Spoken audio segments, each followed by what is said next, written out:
Buenos días, mi nombre es Luis Javier Murúa, soy docente adscripto y jefe de trabajos prácticos de la Sexta Cátedra de Medicina de la Universidad de Buenos Aires y les voy a presentar en esta clase teórica el enfoque del paciente con la enfermedad del tubo digestivo. Haremos una introducción epidemiológica diciendo que las enfermedades del tubo digestivo y del hígado motivan más de 50 millones de consultas ambulatorias y casi 10 millones de internaciones en los Estados Unidos. El cáncer colorectal es la segunda causa más común de cáncer en hombres y mujeres. Las enfermedades más prevalentes son las infecciones del tracto gastrointestinal y las intoxicaciones alimentarias, la enfermedad por reflujo gastroesofágico, la litiasis vesicular y el síndrome del intestino irritable. Las enfermedades que causan más costos son el reflujo gastroesofágico, la litiasis vesicular, la enfermedad por úlcera péptica, el cáncer colorectal y la enfermedad diverticular. Y finalmente, las enfermedades gastrointestinales causan el 10% de todas las muertes en Estados Unidos. Dejando de lado esta introducción epidemiológica, me voy a referir a los principales conceptos fisiopatológicos, teniendo como punto de partida que la función básica del tracto gastrointestinal es la de procesar y absorber agua, electrolitos y nutrientes, y que las alteraciones de la función absortiva epitelial y de la contracción del músculo liso constituyen las causas de la mayoría de las patologías gastrointestinales. La interacción del rápido turnover de las células epiteliales y los factores genéticos y ambientales puede conducir al desarrollo de neoplasias gastrointestinales y, por último, describir que en la fisiopatología y etiopatogenia de las enfermedades gastrointestinales juegan un rol principal las alteraciones de los siguientes sistemas.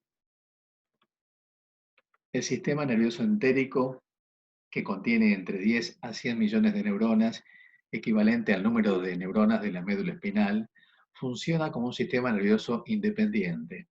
La interacción de los nervios sensitivos con la médula y el cerebro constituye el mecanismo de varias enfermedades, tales como el síndrome de intestino irritable o la dispepsia no ulcerosa. El sistema entero endocrino, que está formado por un conjunto de células que si fueran reunidas en una sola glándula sería la glándula endocrina más grande del cuerpo, tiene una particularidad característica que es la de un sistema que responde tanto a los estímulos endoluminales como a los sistémicos, provenientes del sistema nervioso o de la sangre. Las secreciones enteroendocrinas influyen sobre el epitelio, el músculo liso, los vasos y las vísceras, así como el cerebro. Y finalmente, el sistema linfóideo del tracto gastrointestinal, que constituye el órgano del sistema inmunológico más grande del cuerpo. Forma parte del sistema de tejidos linfóideos asociados a mucosas que también pueden verse en el pulmón, la mama y el tracto genitourinario.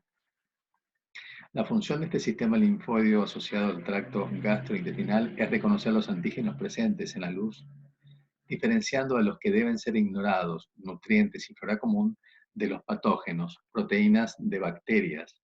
Juega un rol en el desarrollo de enfermedades autoinmunes y en el desarrollo de tolerancia inmune. Directamente dirigidos al enfoque clínico de las enfermedades del tubo digestivo, desde luego, como en toda perspectiva clínica, hay que destacar la importancia que tiene la anamnesis e interrogatorio, sabiendo reconocer las características de los principales síntomas que posteriormente describiremos. Desarrollar habilidades y destrezas para llevar a cabo un adecuado examen físico del abdomen, que también será un contenido oportuno de próximas clases teóricas. Exámenes complementarios, destacándose los que provienen de la información bioquímica del laboratorio, de las imágenes, de las endoscopías y de la anatomía patológica de las biopsias. Los síntomas más importantes y que en esta clase vamos a abordar son las náuseas y vómitos, el dolor abdominal, la pérdida de peso, las hemorragias del tubo digestivo, la diarrea y la constipación.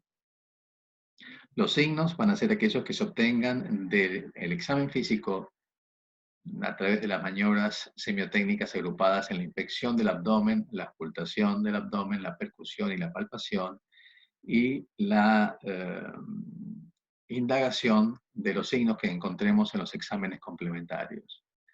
La reunión de los síntomas y de los signos que hemos encontrado en el examen físico y en los exámenes complementarios constituirán los síndromes esofágicos, ulcerosos dispépticos, pilóricos, de obstrucción intestinal, diarreicos, de mala absorción, de intestino irritable, rectoanales, de hemorragias digestivas, etcétera, que también serán contenidos de próximas clases teóricas.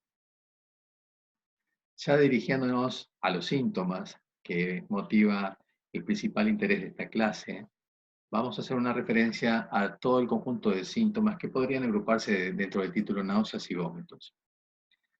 Antes de ocuparnos completamente de náuseas y vómitos, la introducción es referirnos a las funciones del hambre y del apetito, las características de la saciedad y los trastornos del apetito, como la anorexia. Los determinantes del hambre son señales fisiológicas que provienen de la compleja interacción del sistema nervioso central y los receptores serotoninérgicos, dopaminérgicos y beta-adrenérgicos en el hipotálamo lateral. El apetito, de algún modo vinculado anatómica y funcionalmente al hambre, tiene otras influencias, sobre todo de tipo cultural, psicosociales, el aroma, la apariencia, el sabor, el humor, el estado psíquico del paciente. La saciedad y la anorexia son extremos de funciones que están regidos por la leptina, la insulina y la inhibición de orexinas. La náusea es una sensación desagradable de que se está por vomitar. El vómito o la emesis es la expulsión vigorosa de contenidos del tracto digestivo superior a la boca. En contraste, la arcada compromete la acción coordinada de músculos abdominales y torácicos, en efecto, mediante una fuerte inspiración contra una boca y glotis cerrada, pero sin la expulsión de contenidos a través de la boca como ocurre con el vómito. La regurgitación es el retorno, sin esfuerzo, de contenidos gástricos o esofágicos a la boca, sin náuseas y sin contracciones musculares abdominales, torácicas o gastrointestinales. Y por último, la rumiación o mericismo es la regurgitación provocada de alimentos desde el estómago a la boca, donde es vuelta a masticar y deglutir varias veces durante o después de una comida, como ocurre en algunos trastornos psiquiátricos. Cuando pretendemos describir los distintos mecanismos que participan en la promoción del vómito, tenemos que partir de que los eventos coordinados que permiten este proceso comienzan en las áreas reticulares de la médula e incluyen el complejo del núcleo dorsal del vago y otros puntos del tallo encefálico que median la emesis. De manera que no hay un único centro, sino que es un complejo multianatómico. Muchos sitios del tronco están involucrados en la integración de la ejecución de efectores digestivos, respiratorios, faringios y somáticos. El complejo del tallo encefálico del control de las náuseas y vómitos, o centro del vómito, recibe aferencias de la zona gatillo quimioreceptora ubicada en el piso del cuarto ventrículo, que no tiene barrera hematoencefálica y que recibe estímulos de índole metabólico, medicamentoso, promoviendo náuseas y vómitos. Otra de las áreas que promueven estímulos al centro del vómito son aquellas que provienen del oído interno y que a través de los núcleos vestibulares acceden al centro del vómito y enviando también informaciones al cerebelo. Enfermedades como la enfermedad de Meniere, el síndrome de vértigo posicional paroxístico benigno, son ejemplos de estos mecanismos. Los estímulos que provienen de áreas corticales son fundamentalmente de índole emocional y son los que se pueden ver ejemplificados, por ejemplo, por la náusea anticipatoria de un paciente que va a recibir una quimioterapia. Los estímulos que provienen del tracto gastrointestinal son muy variados, viajan a través del vago y del sistema simpático vía el ganglio nodoso y el núcleo del tracto sudoríparo. Y los estímulos pueden ser irritantes gástricos, distensión gástrica, distensión intestinal, distensión biliar, inflamación e isquemia intestinal, hepática, pancreática y peritoneal. Dejando de lado este conjunto de mecanismos fisiopatológicos del vómito, nos dirigiremos ahora a describir las causas más comunes de náuseas y vómitos.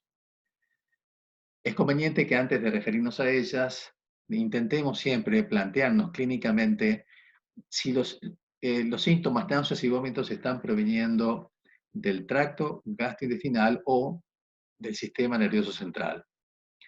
Entonces es importante interrogar sobre la duración de las náuseas y vómitos, cuáles son los mecanismos que las precipitan, los patrones, la naturaleza del contenido, pero fundamentalmente indagar los signos y síntomas de enfermedades gastrointestinales, como por ejemplo dolor, diarrea, constipación, hemorragia, pérdida de peso, etcétera, o síntomas vinculados a entidades del sistema nervioso central, como cefaleas, cambios del estado de conciencia, de la función neuromuscular, síntomas relacionados a lo interno, uso de drogas o historias de estrés emocional. Las causas más comunes de náuseas y vómitos son los medicamentos. La morfina, los opiáceos, la digital, la levodopa, la bromocriptina, las drogas antineoplásicas, actúan sobre la zona quimiorreceptora y otras drogas, en cambio, actúan mediante otros mecanismos, particularmente de irritación gastrointestinal, como los antiinflamatorios no esteroides, los macrólidos, los antiarrítmicos, antihipertensivos, diuréticos, hipoglucemiantes orales, anticonceptivos orales, sulfasalazina, etc. La segunda causa muy frecuente de náuseas y vómitos son las infecciones gastrointestinales y sistémicas, de origen viral, de origen bacteriano. Las obstrucciones del tracto gastrointestinal o de órganos, el estómago, el intestino delgado y grueso, páncreas, vía biliar, con isquemia e inflamación de estos órganos o del hígado y del peritoneo constituyen la tercera causa de náuseas y vómitos. La afectación del laberinto, como ejemplos de motion sickness, laberintitis, enfermedad de Meniere, vértigo paroxístico posicional benigno, también son causas frecuentes. Cualquier entidad que cause hipertensión endocraniana va a provocar, junto a la cefalea, trastornos del sensorio y los hallazgos de bradicardia en el examen físico. La hipertensión endocraniana es un síndrome que también puede desencadenar estos síntomas. Desde luego el estrés emocional, alteraciones metabólicas como el síndrome urémico, la cetoacidosis diabética, la hipercalcemia, la hipoxemia, el hipertiroidismo, la insuficiencia suprarrenal, van a ser ejemplos clásicos de la medicina interna que expliquen la presencia de náuseas y vómitos. Es muy frecuente que las mismas estén presentes en el primer trimestre del embarazo y también muy frecuentemente en el posoperatorio de cualquier naturaleza.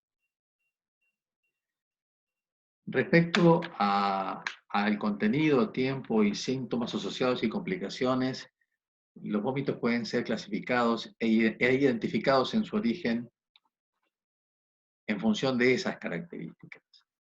Según el contenido, por ejemplo, si el vómito expresa la presencia de alimentos sin digerir, uno puede plantearse la presencia de patología esofágica obstructiva o trastornos de la motilidad esofágica como la calasia.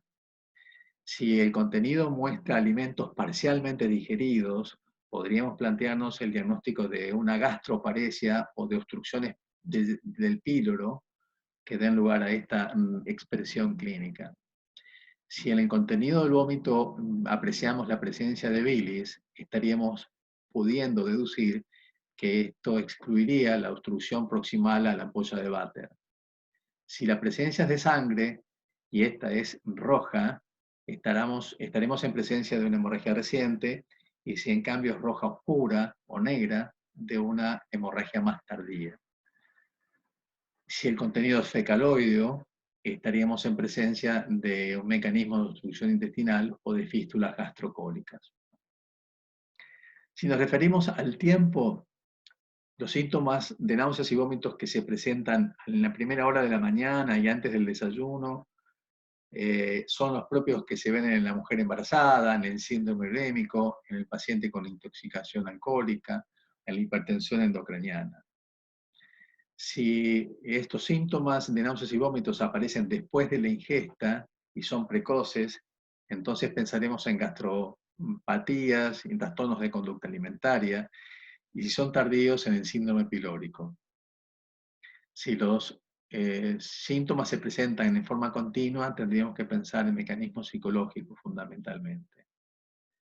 Según los síntomas asociados, Si están asociados a dolor, tenemos que pensar en patología biliar o pancreática, en obstrucción intestinal, en apendicitis, en la úlcera péptica, que habitualmente tiene un dolor que se alivia con el vómito.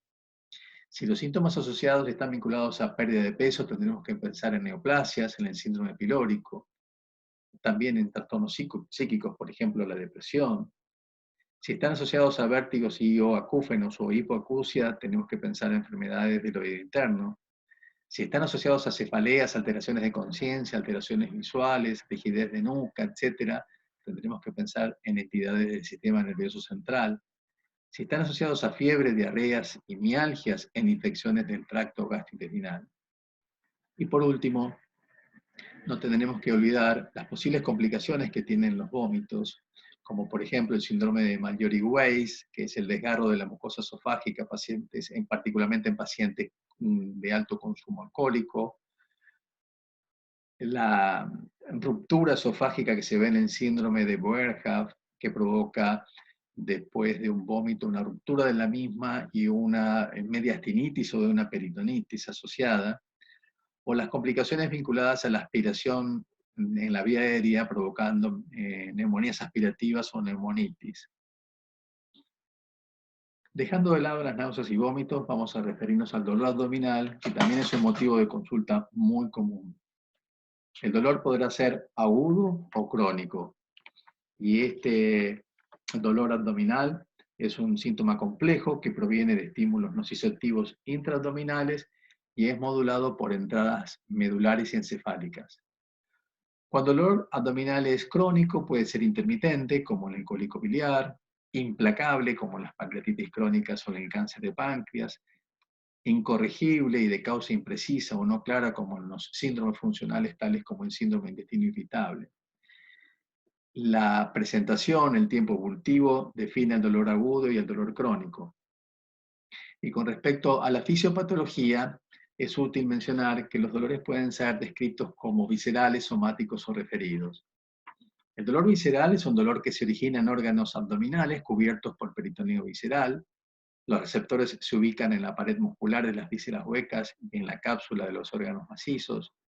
En los estímulos se transmiten al sistema nervioso central, y los estímulos podrán ser de distinto tipo, como por ejemplo de distensión, de contracción, de tracción, de comprensión, de compresión, de torsión, estiramiento, inflamatorios mediados por bradichinina, sustancia P, serotonina, histamina y prostaglandinas, estímulos químicos como el ácido clorhídrico o el cloruro de potasio o la solución salina hipertónica. Y tenemos que tener en cuenta que los receptores al dolor no responden a estímulos clásicos como pellizcos, térmicos, punzantes, cortantes o eléctricos. De estos receptores, el estímulo viaja por la raíz dorsal, sinaptan en el nasta posterior, cruzan y ascienden por el haz espinotalámico hasta llegar a la formación reticular o el tálamo, donde sinaptan y proyectan el sistema límbico y el lóbulo frontal o la corteza somatosensorial respectivamente. En el embrión, el tracto gastrointestinal y los órganos se desarrollan en la línea media, por lo que al inicio todo el dolor abdominal agudo es central y luego tiende a localizarse en la víscera afectada.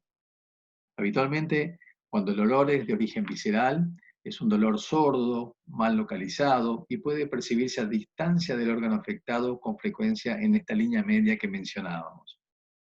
Cuando el dolor tiene características de ser descrito como somático, el origen anatómico es el peritoneo parietal, al que inervan fibras espinales de los segmentos dorsal 7 y lumbar 1. El estímulo es inflamatorio y puede ser bacteriano, como la peritonitis, o químico, como el jugo gástrico estéril, que por perforación de una úlcera duodenal se ingresa al peritoneo. Es un dolor que se acompaña habitualmente por un espasmo reflejo de los músculos de la pared abdominal y tiende a localizarse en el sitio de la lesión, de características de alta intensidad, de aparición brusca y que usualmente se exagera con los movimientos, la tos y la respiración. Por último, el dolor referido es un dolor que está vinculado a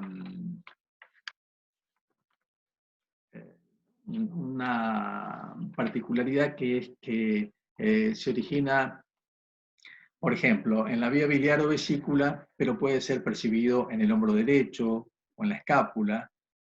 Y el dolor de los procesos retroperitoneales, como la pancreatitis, pueden ser referidos en la espalda.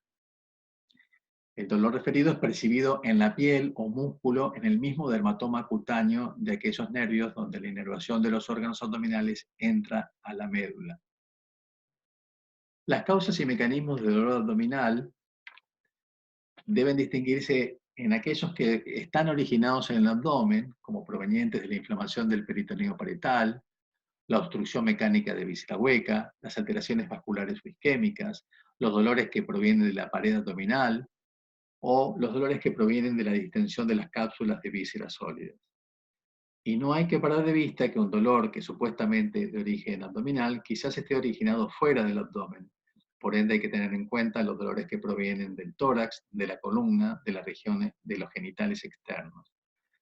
También hay causas metabólicas y causas neurógenas que pueden constituir diagnósticos diferenciales del dolor abdominal. Y entonces uno se encuentra, por ejemplo, con el dolor abdominal crónico intermitente de una porfiria intermitente aguda o la fiebre mediterránea familiar, o enfermedades metabólicas o genéticas como estas, ¿no? Enfermedades neurológicas como la radiculopatía diabética, la migraña abdominal o la radiculopatía compresiva. Hay distintas enfermedades que pueden provocar dolor abdominal, como la enfermedad de Crohn, la endometriosis, la intoxicación por plomo, la isquemia mesentérica. El dolor funcional abdominal es otro concepto importante, altamente frecuente, y que está vinculado a mecanismos de hiperalgesia con umbrales bajos para el dolor, y que se expresa clínicamente en distintos síndromes como el síndrome del intestino irritable, la dispepsia no ulcerosa y el dolor crónico abdominal incorregible o inespecífico.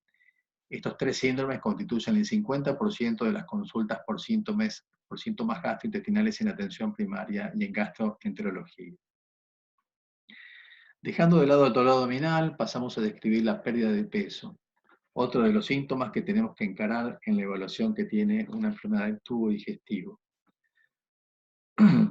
Las causas y mecanismos gastrointestinales están relacionados o a la ingesta afectada o a la absorción alterada. Hay que tener en cuenta algunos escenarios, como por ejemplo, el paciente anciano tiene muchos factores que pueden afectar el peso corporal. Los trastornos de la dentición, del gusto, de la deglución, la posible presencia de diarrea, las enfermedades crónicas, los estados depresivos, la demencia senil, las alteraciones funcionales generales del anciano pueden provocar pérdida de peso y no necesariamente ser explicados por enfermedades propiamente dichas, sino por trastornos funcionales vinculados a la ancianidad. Hay causas psicogénicas de pérdida de peso como la ansiedad, la depresión, la psicosis. Hay causas endocrino-metabólicas como el hipertiroidismo, la diabetes, la insuficiencia suprarrenal, la enfermedad renal crónica, el cromocitoma. Desde luego las neoplasias y los síndromes paraneoplásicos de impregnación clínica con pérdida de peso y del apetito. Infecciones crónicas como la tuberculosis, la enfermedad por infección del virus de depresión, la VIH, parasitosis intestinal, etc. Siempre es conveniente indagar y cuál ha sido la pérdida ponderal para darle mayor o menor trascendencia a este síntoma en relación a las distintas enfermedades gastrointestinales. La hemorragia digestiva es otra expresión bastante común de enfermedades del tubo digestivo y esta puede ser oculta. Por ejemplo, podríamos inferirla porque el paciente tiene una anemia ferropénica o porque en un test de sangre oculta material fecal encontramos la positividad del mismo. Pero dejando de lado este hecho, la expresión clínica más precisa de una hemorragia digestiva es, por ejemplo, en el caso de las hemorragias digestivas altas, la hematemesis y la melena. La hematemesis es la expulsión de sangre roja a través de la boca, acompañando un vómito de sangre, y habitualmente está vinculada a entidades del tracto digestivo superior, enfermedades esofágicas, gástricas o duodenales. Este sangrado, pues es digerido y también va a ser expresado clínicamente en la presencia de melena, que es la presencia de deposiciones de color negro, líquidas, muy malolientes y que representan el sangrado por encima del ángulo de Treitz. La hematoquesia, en cambio, es la expresión de sangre roja presente en la materia fecal y que traduce sangrados por debajo del ángulo de Treitz. Esta hematoquesia puede ser una proctorragia, que es un sangrado originado en la región rectoanal, como por ejemplo la causada por simples hemorroides, o enterorragias, que es la sangre mezclada con materia fecal, como se puede dar en ejemplos como el cáncer de colon, la enfermedad inflamatoria intestinal, etc. La diarrea es un aumento del número de deposiciones de consistencia líquida, usualmente asociada a otros síntomas como náuseas y vómitos, fiebre, dolor abdominal. En los adultos las heces contienen alrededor de 70 o 85% de agua y el peso normal es de 200 gramos por día. Cuando el peso es mayor a esta cantidad se define objetivamente la definición de diarrea. Con respecto a la fisiopatología, el aparato digestivo recibe 10 litros de líquido diarios, el ingreso es de 1 a 2 litros y el resto lo componen secreciones salivales, gástricas, biliares, pancreáticas y entéricas. 9 litros de esos 10 son reabsorbidos en el yeyuno e ilion y entre 800 a 1000 mililitros por el colon derecho. La cantidad de agua eliminada por las heces es de 150 mililitros por día.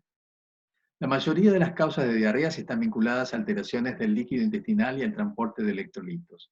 El aumento de líquidos puede deberse a un aumento en la producción o en un déficit en la absorción. El aumento de producción de líquidos puede deberse a su vez a mecanismos pasivos, como por ejemplo el aumento de la presión hidrostática tisular que genera exudación paracelular hídrica, o activo, como por ejemplo agentes que activan al AMP cíclico de la mucosa, de las células de la mucosa, a superficies aberrantes secretoras como la presencia de un adenoma velloso, o a la lesión de la mucosa intestinal que origina exudado inflamatorio, como por ejemplo en una diarrea infecciosa aguda. La absorción puede reducirse, en cambio, como consecuencia de incapacidad del intestino de reabsorber solutos osmóticamente activos, ausencia de contacto entre la superficie absortiva intestinal y el contenido, y por último, la inhibición del transporte activo de electrolitos en la pared del intestino. La diarrea puede ser aguda o crónica. Es aguda cuando es menor a 2 semanas y es crónica cuando es mayor a 4 semanas. El tiempo entre 2 a 4 semanas define a la diarrea subaguda.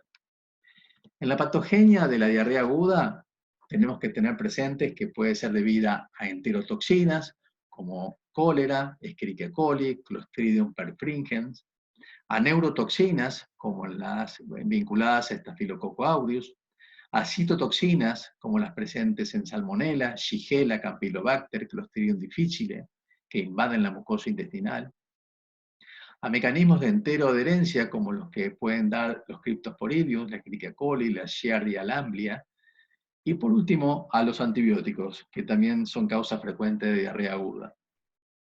La diarrea crónica, en cambio, tiene mecanismos inflamatorios como los de la colitis ulcerosa, la enfermedad de Crohn, la enteritis radiógena, mecanismos mal absortivos como los de la enfermedad celíaca o la pancreatitis crónica, el sobrecrecimiento bacteriano, la enfermedad de Whipple, mecanismos secretorios como la entidad de Zollinger-Ellison, el carcinoide, el carcinoma medular de tiroides, el adenoma velloso, el lipoma, y mecanismos osmóticos como los laxantes, el déficit de disacaridasas, el manitol, el sorbitol, y por último, alteraciones de la motilidad, como lo que se puede ver en el paciente con diabetes, síndrome de intestino irritable, hipertiroidismo o esclerodermia. La constipación, en cambio, se define por algunos criterios, como por ejemplo, 2 o más de las siguientes condiciones, que suelen estar más de 3 meses y que no hayan sido expuestos a laxantes. Estas condiciones, de las que se necesitan 2 para el diagnóstico, son las siguientes. La primera es que haya menos de 2 evacuaciones intestinales por semana. La segunda es que la materia fecal sea dura o tenga cíbalos como si fueran pelotitas de cabra o heces de cabra, en un 25% de las deposiciones. Evacuaciones esforzadas o dificultosas en un 25% de las veces. Y por último, sensación de evacuación incompleta en un 25% de las veces. Con dos de estas cuatro manifestaciones, uno define a la constipación. Con respecto a la etiopatogenia de la misma, podemos dividirla en extracolónica, en mecánica o estructural y en funcional o de fisiopatología incierta. Con respecto a la extracolónica, los hábitos consistentes en dieta pobre en fibras y escasa ingesta de líquidos, medicamentos como los anticolinérgicos, los antidepresivos, los anticonvulsivantes, los antiparkinsonianos, los bloqueantes cálcicos, los diuréticos, los antiácidos, los antiinflamatorios no esteroides, pueden ser causa de constipación. Causas endocrino-metabólicas como la hipercalcemia, la hipopotasemia, el hipotiroidismo, el hiperparatiroidismo, la diabetes, la insuficiencia renal, el embarazo, son condiciones que también pueden causarla. Y enfermedades neurológicas como la esclerosis múltiple, la enfermedad de Parkinson, la neuropatía autonómica, lesiones medulares, también están entre ellas. Las causas mecánicas o estructurales, bueno, claramente el cáncer de colon, las estenosis colónicas por isquemia, la radioterapia, la enfermedad diverticular, los vólvulos, los rectoceles, las fisuras anales, las hemorroides trombosadas, la enfermedad de Hirschsprung, la enfermedad de Chagas, el megacolon idiopático, etc. Y por último, las causas funcionales o de fisiopatología incierta, como el síndrome de intestino irritable, de la disfunción del piso pelviano, el tránsito lento. Con esto damos por terminada la descripción de los síntomas más importantes para el enfoque del paciente con enfermedad gastrointestinal. Con respecto al examen físico del abdomen, van a ser contenidos que oportunamente serán dados en otros teóricos, pero en estas diapositivas voy a hacer un resumen de los aspectos más relevantes que tiene que tener en cuenta este examen físico. La inspección del abdomen incluirá la descripción de las alteraciones cutáneas, las alteraciones de la circulación venosa, las características de la forma o contorno de la pared abdominal. Se describirán las características del ombligo. Se describirán aspectos vinculados a la distensión abdominal y de la movilidad de la pared abdominal. La semiotecnia, a diferencia del tórax, sigue por la auscultación y no por la palpación. Y la auscultación incluirá la descripción de los ruidos hidroaéreos, los ruidos de origen vascular como los soplos arteriales y venosos, el tránsito esofágico y la presencia de frotes peritoneales o viscerales. La percusión del abdomen implicará describir la presencia de la matidez hepática y la descripción de la altura hepática, de la celda esplénica, de la cámara gástrica o el espacio timpánico semilunar de Traub, la percusión de la vejiga, la percusión de masas abdominales y fundamentalmente las maniobras de percusión de la citis. Y por último, probablemente las maniobras más ricas de la semiología y más sensibles de la semiología abdominal, del examen físico abdominal, que son las de palpación. Y se van a describir la maniobra del escultor, el reconocimiento de los planos, la valoración de los músculos de la pared abdominal, la palpación superficial y el hallazgo de resistencias musculares y de zonas de dolor, la palpación profunda de órganos y de masas abdominales, la descripción de las características de una masa abdominal, la descripción del anillo umbilical y hernias. Por último, habrá oportunamente clases teóricas de laboratorio, de imágenes, de endoscopías y de biopsias. Con esto doy por terminada la clase del enfoque del paciente con enfermedad del tubo digestivo y espero que haya sido de su provecho. Buenos días. Gracias.